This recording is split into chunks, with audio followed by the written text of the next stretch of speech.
fitrə zəkatının miqdarı 1 sadır. Təxminən 3 kilo. Yəni, mütləq hər insan 1 sa miqdarında çıxarmalıdır.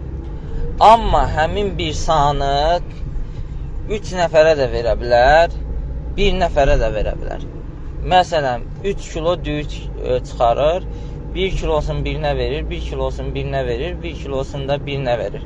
Belə də verə bilər və hamısını 1 nəfərə də verə bilər. Məsəl üçün, ailədə 5 nəfərdirlər, 5 nəfərin yerinə çıxardır, məsələn, 15 kilo.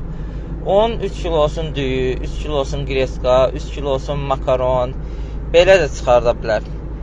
Yəni, bütün 5 nəfəri 1 nəfərə də verə bilər. 5 nəfərin yerinə çıxarılan fitrə zəkatın 1 nəfərin də yerinə verə, 1 nəfər miskinə də verə bilər. 15 kilonun hamısını 1 nəfər miskinə də verə bilər və 5 nəfər miskinə də verə bilər. Hətta 1 sanı yetərdir ki, özü çıxaran 1 sa olmalıdır. 1 sadan aşağı olmalı deyil. Amma kiməsə əskik verə bilər.